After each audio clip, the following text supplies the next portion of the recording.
بسم اللہ الرحمن الرحیم۔ ہم آج کے سبق میں قبر و برزخ کے متعلق عقائد پڑھیں گے۔ انسان کی زندگی دو بڑے مراحل پر مشتمل ہے، دنیا کی عارضی زندگی اور موت کے بعد کی دائمی زندگی۔ دنیا سے رخصت ہونے کے فوراً بعد ایک ایسا مرحلہ شروع ہوتا ہے جسے عالم برزخ کہا جاتا ہے۔ یہ وہ عالم ہے جہاں ہر انسان اپنی قبر یا جس جگہ اس کے جسم کے اجزاء ہو، اعضاء ہو، حصے ہو، وہاں موت سے قیامت تک رہتا ہے۔ عالم برزخ میں ہی قبر کا سوال و جواب، نیک و بد کے لیے ابتدائی جزا و سزا، روح و جسم کے مخصوص تعلق کا مرحلہ ہوتا ہے۔ اہل سنت والجماعت کا عقیدہ ہے کہ برزخ کی زندگی، قبر کا سوال و جواب، عذاب و راحت سب حق ہے اور ان پر ایمان رکھنا فرض ہے۔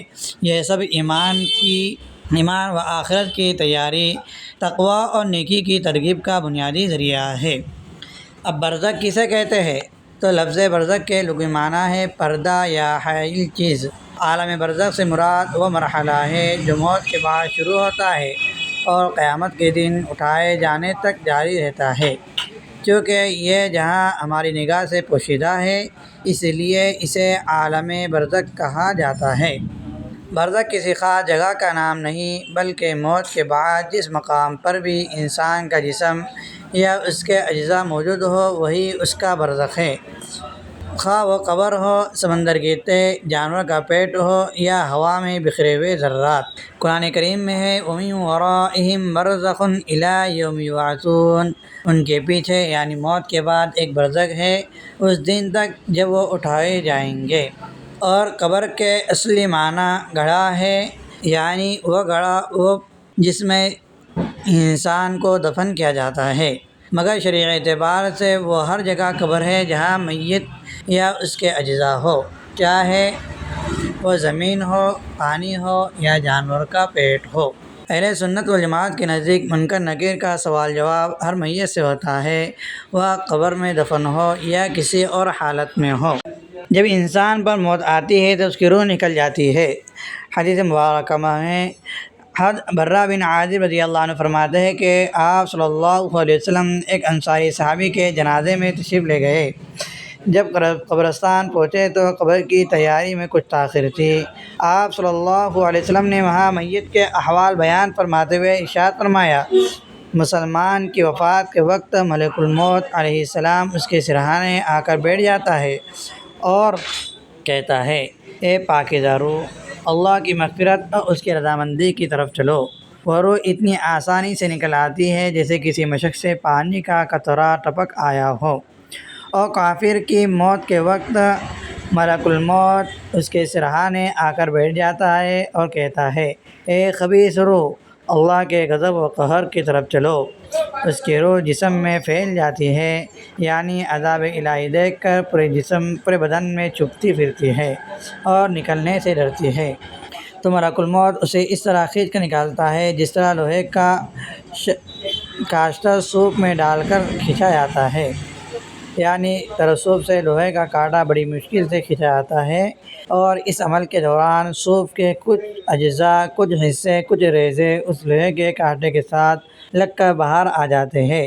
بالکل اسی طرح اس کافر کی روح سختی سے کھینچ کر باہر نکالی جاتی ہے۔ اگر بندہ مومن ہو تو اس کی روح علیین میں اور کافر ہو تو سجین میں چلی جاتی ہے، جہاں اس کا نام لکھا جاتا ہے۔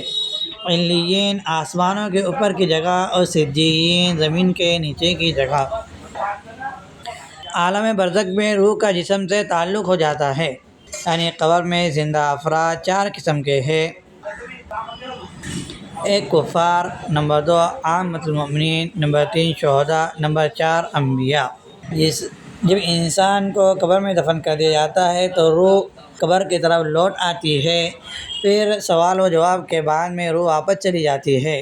نیک لوگوں کی روح علیین میں ہوتی ہے اور برے کی روح سجین میں ہوتی ہے۔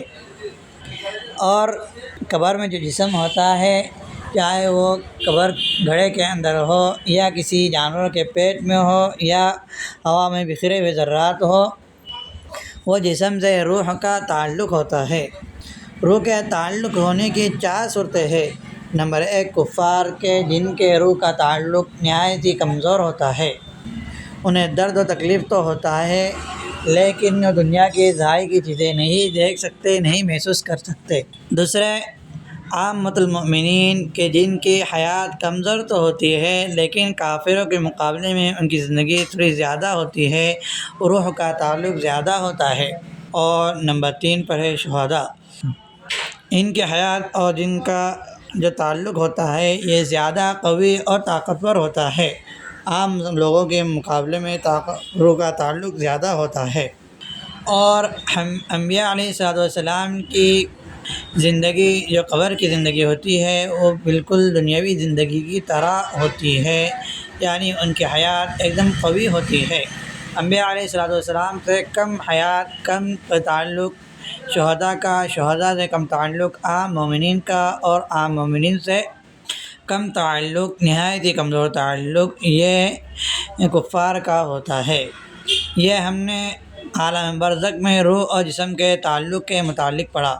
قبر میں ہر شخص سے فرشتے سوال کریں گے، مومن درست جواب دے کر جنت کی بشارت پائیں گا اور کافر و منافق جواب نہ دے سکیں گا، عذاب میں مبتلا ہوں گا۔ حضرت برہ ابن عازب رضی اللہ عنہ کی روایت ہے کہ آپ صلی اللہ علیہ وسلم نے فرمایا، اس بندے مومن کی روح اس کے جسم میں لوٹا دی جاتی ہے، وہی اس کے پاس 2 فرشتے آتے ہیں، اسے بٹھاتے ہیں، اس سے پوچھتے ہیں کہ تیرا دین کیا ہے؟ وہ جواب دیتا ہے میرا دین اسلام ہے۔ پھر پوچھتے ہیں کہ جو شخص تم میں سے بھیجے گئے تھے وہ کون تھے؟ بندہ جواب دیتا ہے وہ رسول اللہ صلی اللہ علیہ وسلم تھے۔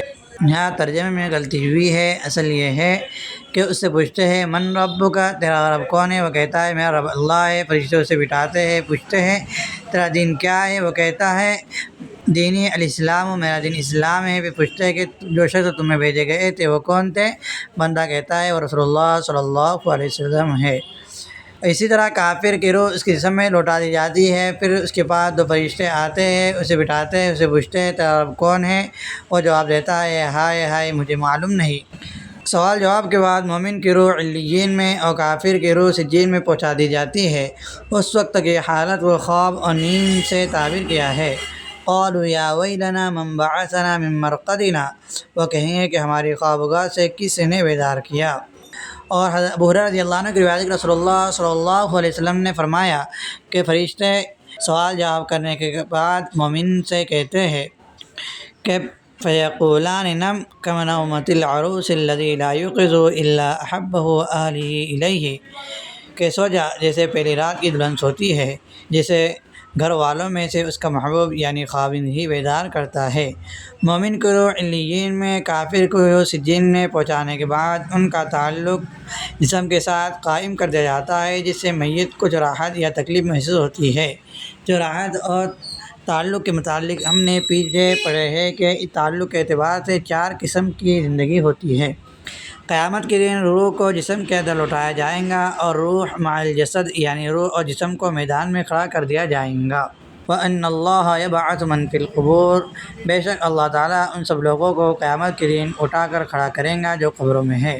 عالم برزخ میں جزا و سزا بھی ہوتی ہے کہ جزا و سزا کا سلسلہ جاری ہوتا ہے۔ نیک لوگوں کو آرام، راحت اور انعامات ملتے ہیں، برے لوگوں کو عذاب۔ قرآن کریم میں ہے مما خطیئاتہم ادخلوا فادخلوا نارا، مما خطیئاتہم اغرقوا فادخلوا نارا، اپنے گناہوں کی وجہ سے وہ ڈبو گئے اور آگ میں داخل کر دیے گئے۔ اور حدیث میں ہے انما القبر روضۃ من ریاض الجنہ وحفرۃ من حفر النار، کہ قبر جنت کے باغوں میں سے ایک باغ ہے یا جہنم کے گھروں میں سے ایک گڑھا ہے۔ قبر کا عذاب 2 قسم کا ہوتا ہے۔ نمبر 1 دائمی عذاب، قیامت تک جاری رہتا ہے کافروں اور بڑے گنہگاروں کے لیے، اور عارضی عذاب کچھ مدت کے بعد ختم ہو جاتا ہے۔ اسے ختم ہونے کی وجوہات میں یہ چیزیں ہیں، نمبر 1 گناہ کی نوعیت ہلکی ہو، کچھ عذاب کے بعد معافی ہو جانا، یا رشتہ داروں کی دعا، صدقہ، استغفار یا ایصال ثواب کی وجہ سے اس کے عذاب میں تخفیف ہو جاتی ہے یا عذاب ختم ہو جاتا ہے، جس کی بنا پر عذاب میں تخفیف یا عذاب ختم ہوتا ہے۔ قبر و برزخ کے احوال پر ایمان رکھنا ایمان بالغیب کا حصہ ہے۔ قبر کا سوال و جواب، نیکیوں کے لیے راحت اور گنہگاروں کے لیے عذاب، یہ سب برحق ہے۔